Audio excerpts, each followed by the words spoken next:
Boa noite, a paz a todos. Vamos à leitura de um versículo da Palavra de Deus que encontramos no profeta Isaías, capítulo 29 e o versículo de número 14.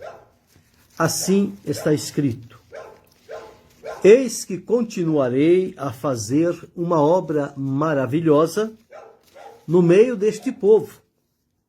Uma obra maravilhosa e um assombro, porque a sabedoria dos seus sábios perecerá e o entendimento dos seus prudentes se esconderá. Aqui está uma promessa de Deus através de Isaías para o povo de Judá. Nós observamos, à luz deste versículo, que o plano de Deus independe da condição das pessoas, porque o plano é de Deus, quem realiza é Deus, o tempo é dele e o modo de ele realizar este plano é dele também. E às vezes as pessoas chegam a pensar que o ser humano tem condições de atrapalhar o plano de Deus, mas biblicamente isso não existe. O próprio Deus disse: quem pode invalidar a sua obra? Se ele estendeu o seu braço para agir e operar, quem vai fazer voltar atrás? O próprio Deus, utilizando-se do profeta Isaías, deixou registrado aqui no capítulo 43, o versículo 13, que ele diz assim: ainda antes que houvesse dia, eu sou, e ninguém há que possa fazer escapar das minhas mãos. Operando eu, quem impedirá? Quem pode impedir o agir de Deus, o mover do braço de Deus? Deus abençoe a irmã Graziela Sápia. Um abraço para Moisés. Então, nós encontramos aqui o Senhor dizendo: continuarei a fazer uma obra maravilhosa no meio deste povo. Que povo? O povo que ele escolheu e separou, mas que, na verdade, lhe trazia mais dissabores do que contentamento. Porque era um povo cercado com o poder e a presença de Deus, com promessas esplendorosas da parte de Deus para se realizar na vida deles e através deles, e, no entanto, em várias situações, o coração deles parece que tinha facilidade de se tornar uma pedra, de tão duro que ficava o coração daquele povo. Mas o Senhor não desiste. O plano dele ele realiza. E se, em última análise, este povo, com quem ele estabeleceu sua aliança, o seu elo, e se este povo persistir em fechar o coração, Deus tem meios de usar alguém para realizar a sua obra. Nós encontramos no próprio livro do profeta Isaías, eu não me recordo agora, mas vou achar. Achei.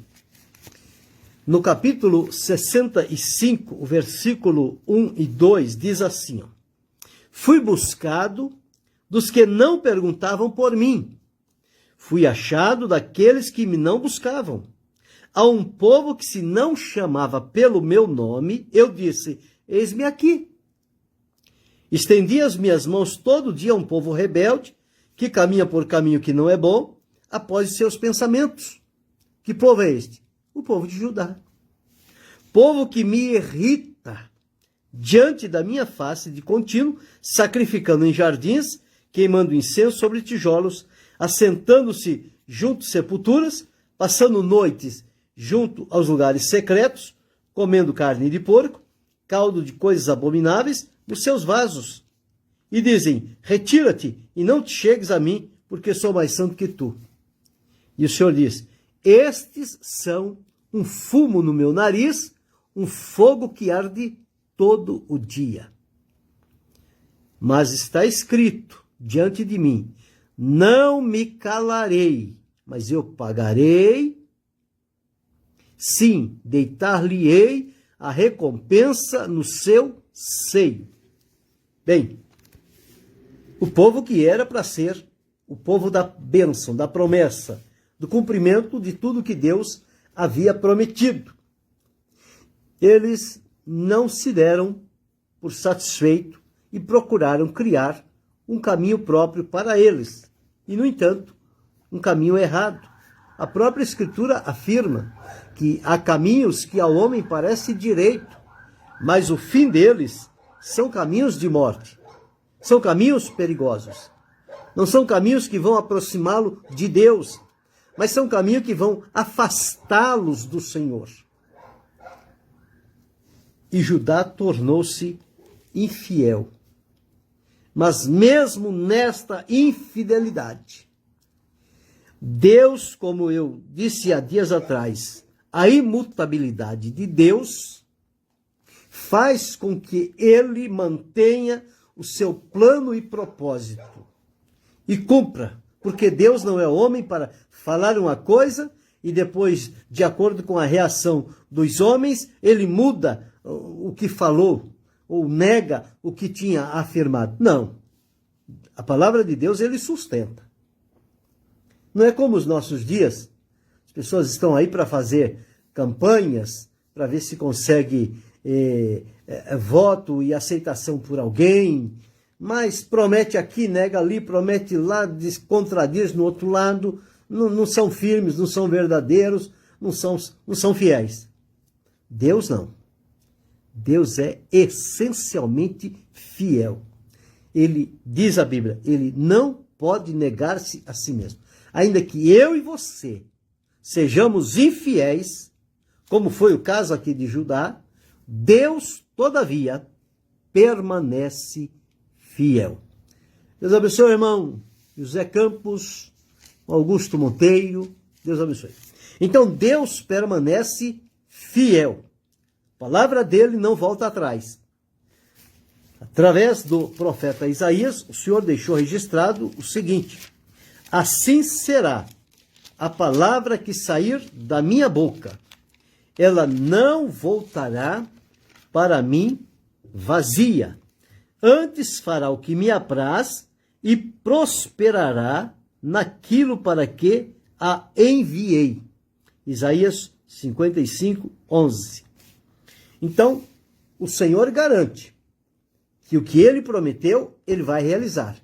Se não com aquele povo que ele escolheu e separou para si, ele levanta um povo, mas o seu propósito é realizado. Foi o que foi dito aqui. Quem era este povo que não buscava o Senhor?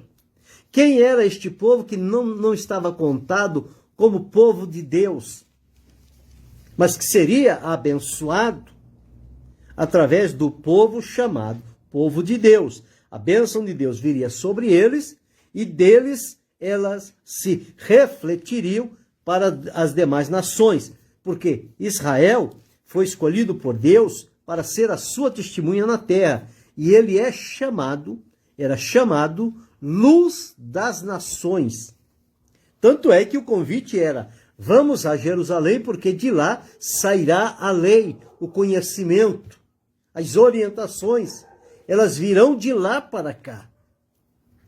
Mas, no entanto, eles não se deram por avisados e falharam tremendamente. Por isso que nós vemos quantos sofrimentos atrozes eles têm sofrido, mas isto tudo por causa da incredulidade, a dureza de coração. Tendo um Deus como este Deus, soberano, poderoso, mas que se manifestou a escolher um povo que não era o melhor povo, não era o maior povo, mas Deus escolheu para trabalhar na vida deste povo e através deste povo para alcançar outras nações. Eles, como não se deram não se cuidaram em ser as testemunhas fiéis do Senhor, eles foram envilecidos. Diz a palavra que eles foram quebrados, eles foram colocados de lado, e Deus então abriu um novo tempo, que é chamado o tempo dos gentios. E no tempo dos gentios, Deus abriu uma nova dispensação, chamada a dispensação da graça. E através da graça, nós encontramos Jesus como principal, enviado por Deus, como o clímax da realização do seu plano, por meio do qual se abriria para toda a humanidade a porta da salvação. E o próprio Jesus, quando veio, ele disse, veio para o que era seus. Quem eram os de Jesus? Jesus veio de que linhagem? Jesus veio da tribo de Judá. E o Senhor estava falando com quem aqui? Com Judá, o povo de Judá. Deus abençoe a irmã Doracê Chiarelli. O povo de Judá. Então, observa. Então Jesus disse, veio para o que era seu, os seus não receberam. Então o que Jesus vai fazer? Bom, eu vim para o meu povo não me quer, então não tenho mais nada a fazer por aqui. Não. O plano de Deus não é frustrado, não é bloqueado. Não adianta colocar-se como impedimento para que o trabalhar de Deus não se realize. O povo que o Senhor escolheu não quis. Ele disse, mas a todos quantos o receberam, que não era o seu povo, mas era aquele povo que eu li aqui no capítulo 65, o povo que não perguntava por ele, um povo que não chamava pelo nome de Deus, um povo estranho, mas exatamente este povo, quando Jesus se voltou para eles e disse, mas a todos quantos o receberam, deu-lhes o poder de serem feitos filhos de Deus, a saber, os que creem no seu nome, os quais não nasceram da carne, não nasceram do sangue, não nasceram da vontade do varão, mas nasceram de Deus. É o nascimento espiritual, novo nascimento, chamado também de regeneração, feita através de Jesus com os elementos, a ação da palavra de Deus e do poder do Espírito Santo. Então, hoje nós fazemos parte, hoje nós somos chamados de povo de Deus, mas outrora não éramos. Éramos estranhos, dependíamos do testemunho do povo escolhido por Deus, mas eles falharam. E veja o que o apóstolo Pedro deixou registrado aqui na sua epístola, deixa-me me encontrar, primeira epístola do apóstolo Pedro, capítulo 2, o versículo 9. Vós que em outro tempo não erais povo, mas agora sois povo de Deus, que não tinhais alcançado misericórdia, mas agora alcançastes misericórdia. Deus abençoe a irmã Heloísa.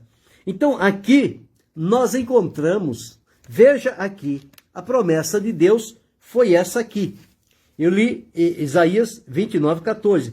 Eis que continuarei a fazer uma obra maravilhosa no meio deste povo. Era para fazer no meio de Judá e através de Judá.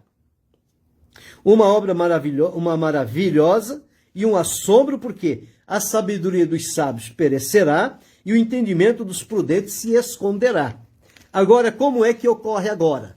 Deus, então, nós que estávamos estranhos ao concerto, às alianças e às promessas, conforme o apóstolo Paulo deixou registrado em Efésios, no capítulo 2, versículos 11 a 13, diz assim: portanto, lembrai-vos de que vós, noutro tempo, éreis gentios na carne e chamados incircuncisão, pelos que na carne se chamam circuncisão, feita pela mão dos homens, que naquele tempo estáveis sem Cristo, separados da comunidade de Israel, estranhos aos concertos da promessa, e não tendo esperança, e sem Deus no mundo. Olha, isso é tudo que nós éramos. Mas veja o versículo 13. Mas agora, em Cristo Jesus, vós que antes estáveis longe, já pelo sangue de Cristo chegastes perto. Porque Ele é a nossa paz, o qual, de ambos os povos, quem? Judeus e gentios. A rivalidade que acontecia. De ambos os povos fez um. E derribando a parede da separação que estava no meio, na sua carne, desfez a inimizade, isto é, a lei dos mandamentos, que consistia em ordenanças, para criar em si mesmo dos dois um novo homem, fazendo a paz. Foi o que Jesus veio fazer. Por isso que nesse parêntese, que Israel foi envelhecido, não foi desprezado, não foi rejeitado, foi colocado de lado, para que entrasse a plenitude dos gentios, e junto com a plenitude dos gentios, Deus estabeleceu a dispensação da graça, a manifestação puramente da sua graça. Então hoje, por graça e misericórdia de Deus, nós recebemos, através de Jesus, a salvação, o perdão, a libertação, somos colocados na filiação divina, justificados, temos acesso direto à presença de Deus, e Deus conta com cada um de nós, conta comigo, conta com você, conta com os verdadeiros cristãos, que eles são, na verdade, atualmente, os representantes de Deus aqui na terra.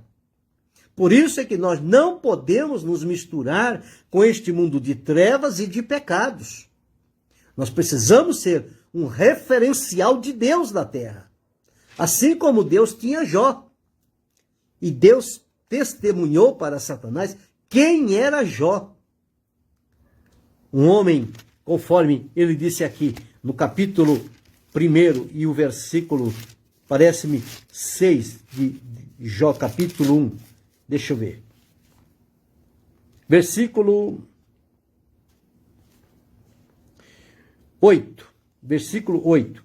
E disse o Senhor a Satanás: observaste tu a meu servo Jó, porque ninguém há aonde? Na terra, aqui onde nós habitamos, semelhante a ele.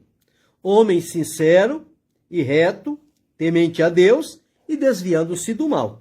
Então, o nosso testemunho agora tem que ser a semelhança do que foi o testemunho de Jó, para que o Senhor Deus continue fazendo esta obra que ele prometeu fazer.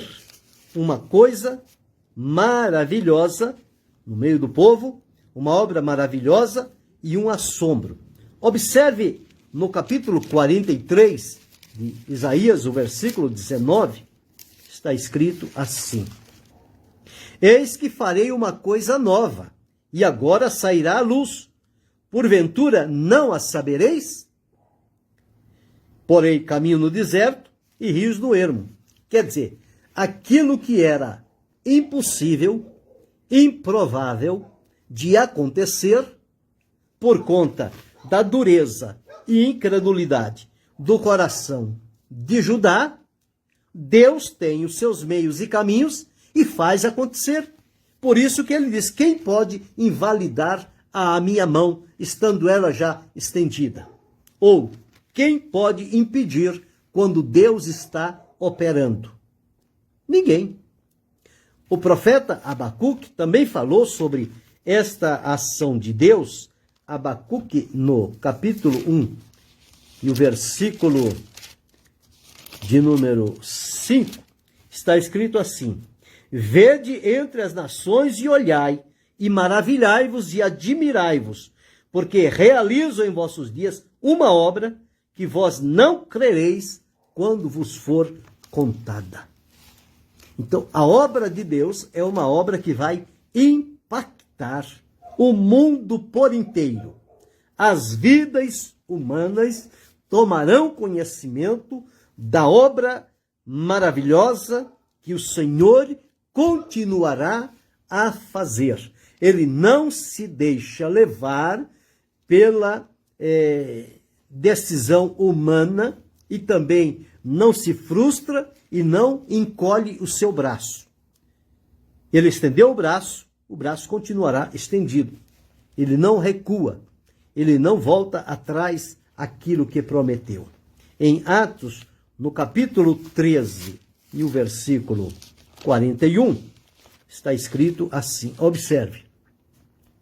Vede, ó desprezadores, e espantai-vos e desaparecei, porque opero uma obra em vossos dias, obra tal, que não crereis se alguém vô-la contar.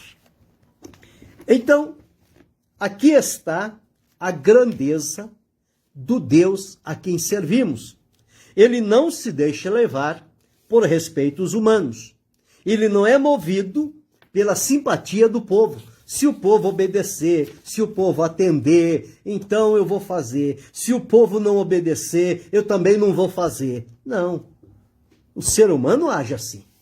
O ser humano, quando ele associa-se com alguém para realizar alguma coisa, infelizmente, não digo 100%, mas na maioria dos casos, existe algo embutido que ele quer como retorno.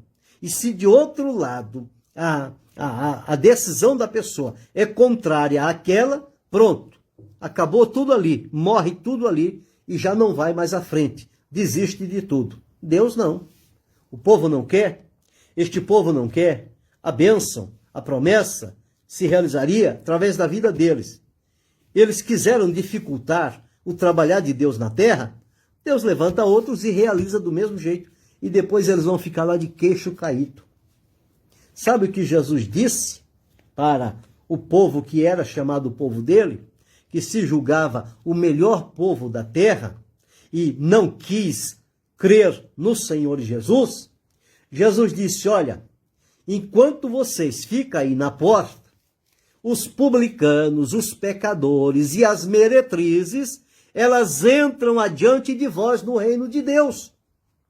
Enquanto vocês ficam aí fechando o coração e querendo benefícios, aqueles que sabem que nada têm, quando vê a oportunidade e a porta aberta, eles são o primeiro a correrem para entrar e são recebidos e são colocados a ceiar diante do Senhor.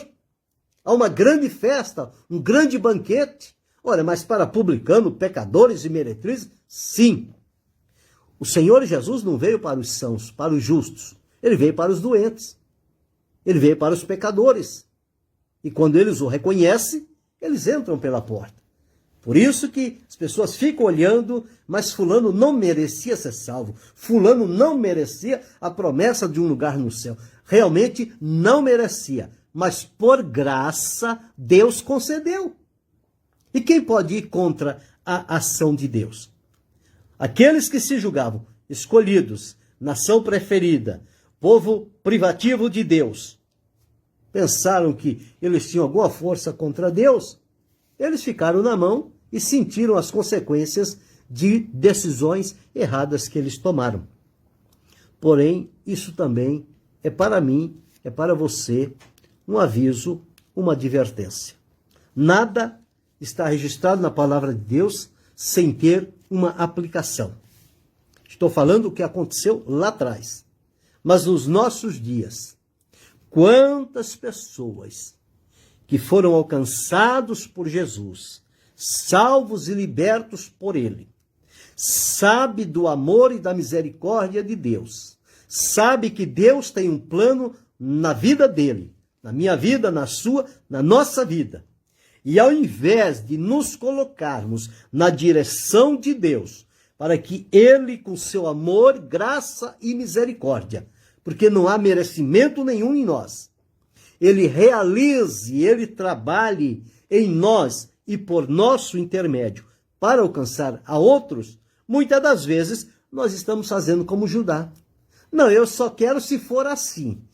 Deus tem que fazer o que eu pedi. Não. Você tem que fazer o que Deus determina. Agora, Deus não tem nada que fazer o que eu pedi.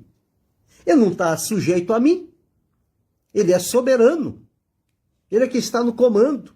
E só estou vivo pela misericórdia dele. Porque ele me permite continuar vivo. Eu não tenho poder sobre Deus para obrigá-lo, exigi-lo, dar ordem. E se ele não fizer, eu também não mais o servirei. Ora, quem vai se prejudicar é quem tomar essa decisão de ignorância. Deus é quem tem o plano, o projeto estabelecido, ele tem o local, ele tem o tempo. Para cada um de nós, o Senhor estabeleceu fazer-nos partícipe da sua obra. E nós temos que entender o que é que Deus tem para nós. O que é que Deus tem para você? O que é que Deus tem para mim? Nós estamos caminhando debaixo da orientação que recebemos de Deus, mediante a sua palavra, em temor, fidelidade, obediência, sinceridade e pureza? Ou nós estamos dando as costas para Deus, achando que porque eu não vou, a obra de Deus não se concretiza? Esse é um engano. Não vai se concretizar por meu intermédio, por uma negligência minha, por uma desobediência. Mas eu vou ter uma consequência e depois não vou ter que reclamar da consequência que eu receber, porque eu semeei aquilo. Agora, quando eu me coloco à disposição e digo, Senhor, estou em tuas mãos, faz de mim o teu querer, usa-me conforme seja do teu agrado e aonde for que o Senhor me colocar, eu estou disponível. Então, somente ajuda-me a que eu siga debaixo da potente mão do Senhor. Então o Senhor disse, continuarei. Vocês não querem? Vocês se rebelaram? Vocês voltaram para servir a idolatria? Vocês deixaram o certo pelo duvidoso? Vocês deixaram a fidelidade para a infidelidade? Vocês deixaram uma vida limpa para viver uma vida manchada pela imoralidade, pela corrupção? Mas o que eu tenho para fazer será feito. É isso que está aqui. Continuarei. Não importa se vocês fizerem corpo mole, eu continuarei a fazer uma obra maravilhosa no meio deste povo. E aqueles que poderiam ser os agentes de Deus vão ficar de longe olhando, e alguns serão levados ao arrependimento, se confessarão ao Senhor, e outros serão levados ao remorso, que é o arrependimento falso. Vão sentir tristeza por não ter sido eles, mas não se arrependem para se consertar com Deus. Este tipo existe. Os que se arrependem e se convertem a Deus. O verdadeiro arrependimento, a pessoa abandona e deixa a prática do mal, confessa ao Senhor e passa a servi-lo com alegria. O remorso, as pessoas choram, não para arrepender-se, mas com medo das consequências que eles vão ter que arcar com elas. Mas não dão mostras de nenhuma mudança de vida e nenhum arrependimento. Então este é o remorso. Quase que similar ao arrependimento, só que um é o verdadeiro e o outro é o falso. É o arrependimento de Pedro, que negou a Jesus e arrependeu-se.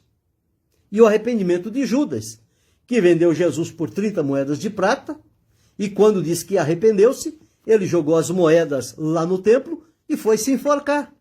Não foi se encontrar com Jesus para pedir perdão, foi se enforcar. Então foi o remorso, doeu no coração dele. Mas ele não se arrependeu. Então aqui está este povo.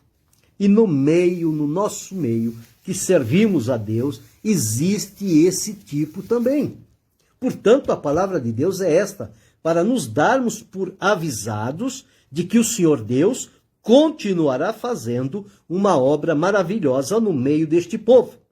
Se eu me dispuser a ficar em submissão, Deus, por misericórdia e graça, utilizará a minha vida e eu receberei dele a bênção. Se eu não o quiser, ele utilizará de outros e eu ficarei só de longe olhando e não terei benefício nenhum na vida ou bênção de Deus. Então, vamos meditar sobre isto aqui. O que é que Deus tem prometido realizar através da nossa vida? Em nós e através de nós. Qual é a promessa de Deus? Você se lembra dela? Então, não deixe morrer. Procure adequar-se à vontade de Deus e o Senhor Deus vai continuar a fazer esta obra maravilhosa e você será um tesouro de bênção nas mãos do Senhor. Para si, para os seus e para aqueles que estarão à sua volta, porque o segredo é estar nas mãos de Deus e deixar Ele nos mover como seja a sua vontade. Esta palavra é para nós um chamado de Deus para nos colocarmos na posição correta e deixar Deus nos usar conforme Ele quer. Querendo Deus, amanhã retornaremos.